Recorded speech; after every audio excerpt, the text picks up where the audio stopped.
All right, class, today we're going to talk about the VA loan. Now, I will say that I have done a ton of content on the VA loan, so I'm most likely going to avoid like super deep dive details here and then, link to a couple other videos where it deep dives more specifically about aspects that I cover.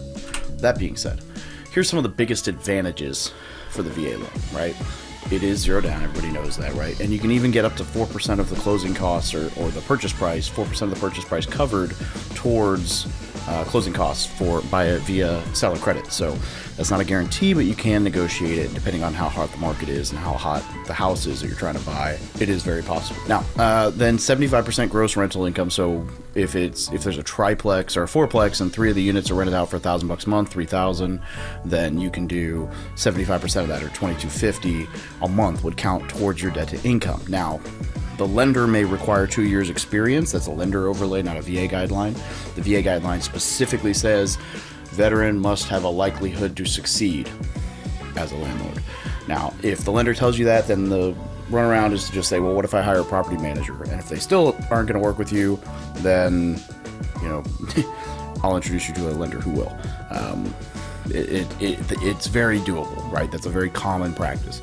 Now, you must be occupying a house hack that you can occupy one of the units in. So that unit has to either be month to month or vacant already. So if it's month to month, you can tell them to leave. And then you are going to need up to 6 months cash reserves if you go off the 75 gross rental income in order to qualify for that home. Now, there's no PMI, there's no mortgage insurance, there's no private mortgage insurance. All that stuff is way more expensive. There is a funding fee unless you have a Purple Heart or you have a 10% disability rating. If you don't meet either of those requirements, there is a funding fee, but it is, nothing compared to the cost of PMI and MIP. It comes out to like $11 a month for every $100,000 you borrow, and PMI would be like closer to $100 a month. So yeah, definitely still a savings there.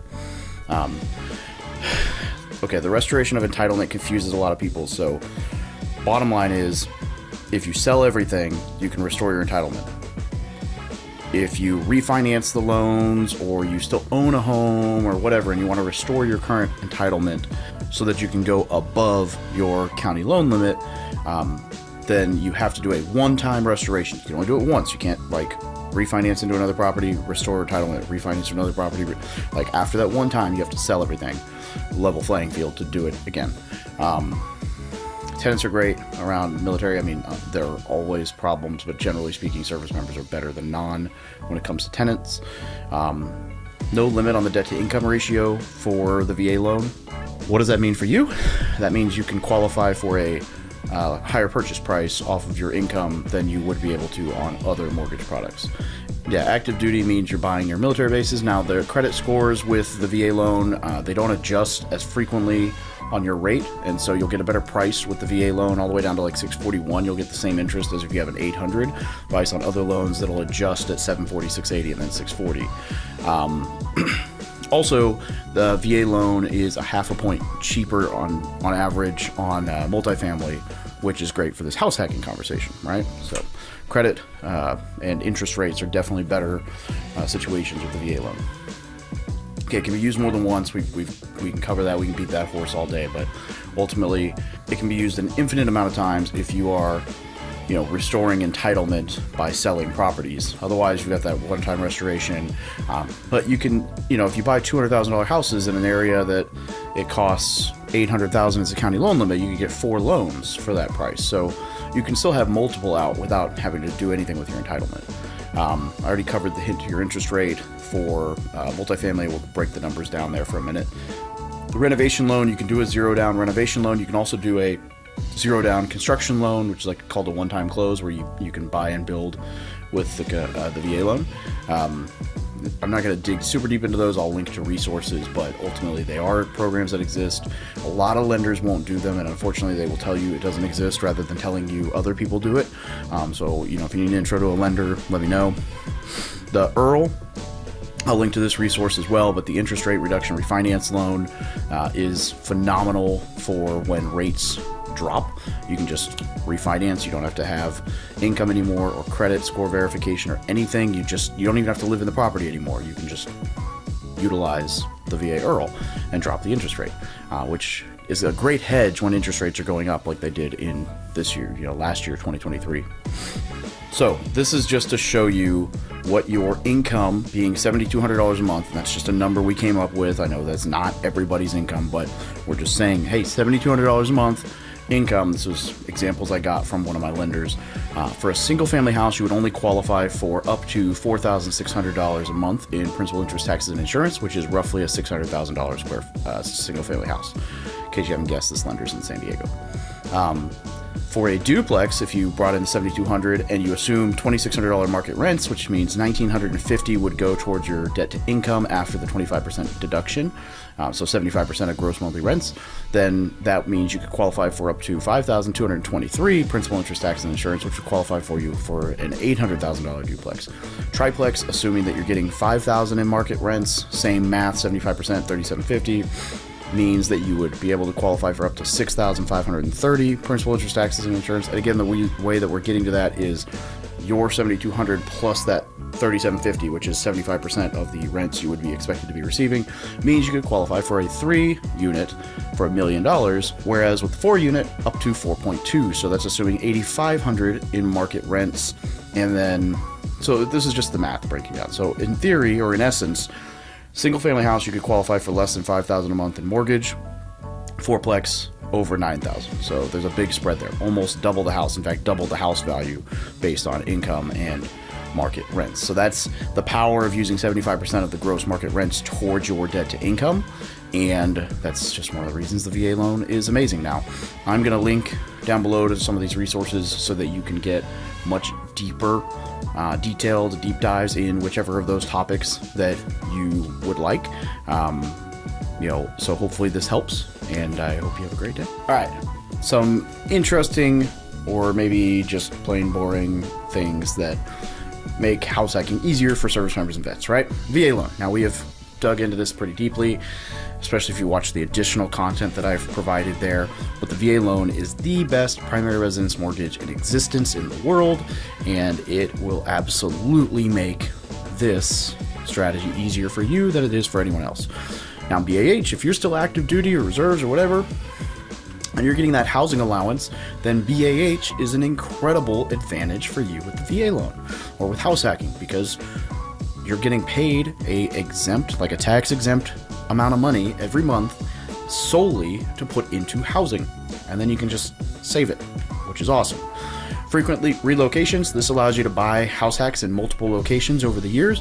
It also allows you to buy in an expensive market, in an affordable market, or in more affordable markets, or in different expensive different markets, and it allows you to try out different strategies, which I think is a win. Now, there's something to be said for having all your real estate in one spot, sure, but I would personally love to own a property, beachfront here, mountains there, Midwest there, various different properties, especially if they're locations you like and you have an excuse to go visit. Military tenants, generally speaking, and I've got some content on this I can link to, but military tenants are generally better than average. Now, obviously, there are exceptions to every rule, and some military people are just shitheads, but generally speaking, military tenants are better tenants than what you'd find, outside service members, right? You're not going to have a meth head as your service member tenant, right? Just most likely not going to happen. I mean, is it possible? Sure, but you're not going to find a tweaker as your service member tenant. You're not going to have to worry about squatters with military tenants. There's a lot of things that are beneficial there. Service members are used to living in harsh living conditions. Now, I joke about this, but realistically, house hacking is way more comfortable than a barracks room or a deployment quarters or a GP tent at Camp Wilson 29 Palms. If you know, you know.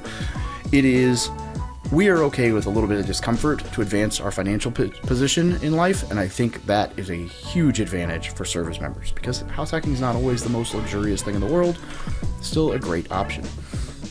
Now, we've also got the deployment house hack, which is basically, that just means, let's say you buy a house, like a fourplex, and then 6 months later you get told, hey, you're deploying, and you're going away for 7 months, a year, whatever.